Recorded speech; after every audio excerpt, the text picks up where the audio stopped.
بسم اللہ الرحمن الرحیم۔ نہ عروج اچھا ہے نہ زوال اچھا ہے، میرا مالک مجھے جس حال میں رکھے وہ حال اچھا ہے۔ دیکھتی آنکھوں سنتے کانوں آپ سب دوستوں کو روہیل خان کا محبتوں بھرا سلام۔ میں ہوں روہیل خان اور آپ دیکھ رہے ہیں روہیل وائس چینل۔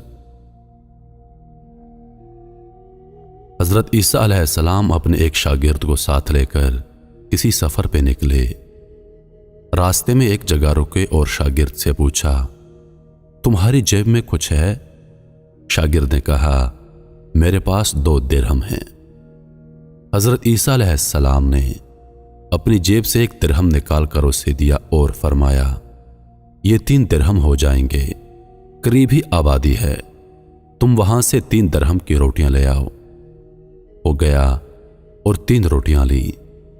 راستے میں آتے ہوئے سوچنے لگا، حضرت عیسیٰ علیہ السلام نے تو 1 درہم دیا تھا اور 2 درہم میرے تھے، جبکہ روٹیاں 3 ہیں۔ ان میں سے آدھی روٹیاں حضرت عیسیٰ علیہ السلام کھائیں گے اور آدھی روٹیاں مجھے ملیں گی، لہذا بہتر ہے کہ میں 1 روٹی پہلے کھا لوں۔ چنانچہ اس نے راستے میں 1 روٹی کھا لی اور 2 روٹیاں لے کر حضرت عیسیٰ علیہ السلام کے پاس پہنچا۔ آپ علیہ السلام نے 1 روٹی کھا لی اور اس سے پوچھا، 3 درہم کی کتنی روٹیاں ملی تھیں؟ اس نے کہا، اے اللہ کے نبی، 2 روٹیاں ملی تھیں، 1 آپ نے کھائی اور 1 میں نے کھا لی۔ حضرت عیسیٰ علیہ السلام وہاں سے روانہ ہو گئے۔ راستے میں ایک دریا آیا۔ شاگرد نے حیران ہو کر پوچھا، اے اللہ کے نبی، ہم دریا عبور کیسے کریں گے جبکہ یہاں تو کوئی کشتی نظر نہیں آتی؟ حضرت عیسیٰ علیہ السلام نے فرمایا، گھبراؤ مت، میں آگے چلوں گا، تم میرا دامن پکڑ کر میرے پیچھے چلتے آنا، خدا نے چاہا تو ہم دریا پار کر لیں گے۔ چنانچہ حضرت عیسیٰ علیہ السلام نے دریا میں قدم رکھا اور شاگرد نے بھی ان کا دامن تھام لیا۔ اللہ کے حکم سے آپ نے دریا کو اس طرح عبور کر لیا کہ آپ کے پاؤں بھی گیلے نہ ہوئے۔ شاگرد نے یہ دیکھ کر کہا، میری ہزاروں جانیں آپ پر قربان ہوں، آپ جیسا صاحب اعجاز نبی پہلے مابعوث ہی نہیں ہوا۔ آپ علیہ السلام نے فرمایا، یہ معجزہ دیکھ کر تیرے ایمان میں کچھ اضافہ ہوا؟ اس نے کہا، جی ہاں، میرا دل نور سے بھر گیا ہے۔ پھر آپ علیہ السلام نے فرمایا، اگر تمہارا دل نورانی ہو چکا ہے تو بتاؤ روٹیاں کتنی تھیں؟ اس نے کہا، اے اللہ کے نبی، روٹیاں بس 2 ہی تھیں۔ پھر آپ علیہ السلام وہاں سے آگے چلے۔ راستے میں ہرنوں کا ایک غول گزر رہا تھا۔ آپ علیہ السلام نے ایک ہرن کو اشارہ کیا، وہ آپ کے پاس چلا آیا۔ آپ نے اس کو ذبح کر کے اس کا گوشت کھایا اور شاگرد کو بھی کھلایا۔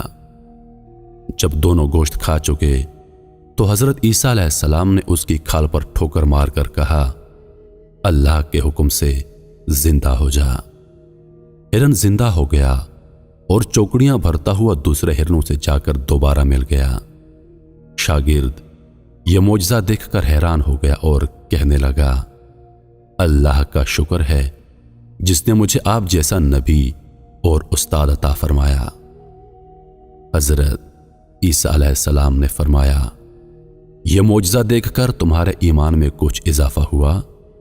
شاگرد نے کہا، اے اللہ کے نبی، میرا ایمان پہلے سے دگنا ہو چکا ہے۔ آپ علیہ السلام نے فرمایا، پھر بتاؤ روٹیاں کتنی تھیں؟ شاگرد نے کہا، اے اللہ کے نبی، روٹیاں بس 2 ہی تھیں۔ دونوں حضرات راستے پر چلتے گئے۔ کیا دیکھتے ہیں کہ ایک پہاڑی کے دامن میں سونے کی 3 اینٹیں پڑی ہیں۔ آپ علیہ السلام نے فرمایا، اے شاگرد، 1 اینٹ میری ہے اور 1 اینٹ تمہاری، اور تیسری اینٹ اس آدمی کی ہے جس نے تیسری روٹی کھائی تھی۔ یہ سن کر شاگرد شرمندگی سے بولا، حضرت تیسری روٹی میں نے کھائی تھی۔ حضرت عیسیٰ علیہ السلام نے اس لالچی شاگرد کو چھوڑ دیا اور فرمایا، 3 اینٹیں تم لے جاؤ۔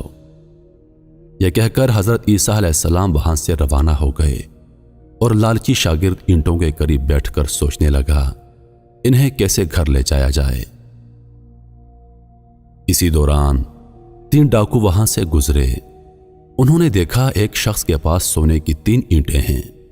انہوں نے اسے قتل کر دیا اور آپس میں کہنے لگے اینٹیں 3 ہیں اور ہم بھی 3 ہیں، لہذا ہر شخص کے حصے میں ایک ایک اینٹ آئے گی۔ اتفاق سے وہ تینوں ڈاکو بھوکے تھے۔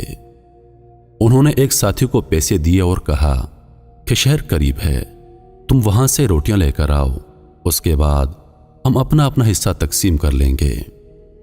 وہ شخص روٹیاں لینے گیا اور دل میں سوچنے لگا اگر میں روٹیوں میں زہر ملا دوں تو دونوں ساتھی مر جائیں گے اور تینوں اینٹیں میری ہو جائیں گی۔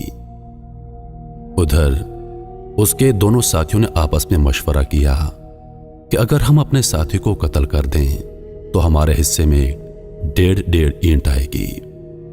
جب ان کا تیسرا ساتھی زہر آلود روٹیاں لے کر آیا تو ان دونوں نے منصوبے کے مطابق اس پر حملہ کر کے اس کو قتل کر دیا۔ پھر جب انہوں نے روٹی کھائی تو وہ دونوں بھی زہر کی وجہ سے مر گئے۔ واپسی پر حضرت عیسیٰ علیہ السلام وہاں سے گزرے تو دیکھا کہ اینٹیں ویسی کی ویسی رکھی ہیں، جبکہ ان کے پاس 4 لاشیں پڑی ہیں۔ آپ نے یہ دیکھ کر ٹھنڈی سانس بھری اور فرمایا دنیا اپنے چاہنے والوں کے ساتھ یہی سلوک کرتی ہے۔ میرے محترم عزیز دوستو، دنیا کی چاہت کرنے والا، دنیا سے محبت کرنے والا، اس عارضی دنیا کو اپنا سب کچھ سمجھنے والا، اس کا انجام یہی ہوتا ہے۔ میں امید کرتا ہوں کہ ویڈیو آپ دوستوں کو پسند آئی ہوگی۔ ویڈیو پسند آ جائے تو لائک اور شیئر ضرور کر دیجیے گا اور آنے والی نئی ویڈیوز کے لیے ہمارے چینل کو سبسکرائب کر دیں اور ساتھ میں موجود گھنٹی کے بٹن کو ضرور دبا دیں تاکہ ہماری ہر نئی آنے والی ویڈیو سب سے پہلے آپ تک پہنچے۔ روحیل خان کو دیجیے اجازت، زندگی رہی تو اگلی بار ایک اور ویڈیو لے کر آپ کی خدمت میں حاضر ہوں گا۔ تب تک کے لیے خدا حافظ۔ اللہ پاک آپ سب کا حافظ و نگہبان۔ ہنستے رہیے اور ہمیشہ مسکراتے رہیے۔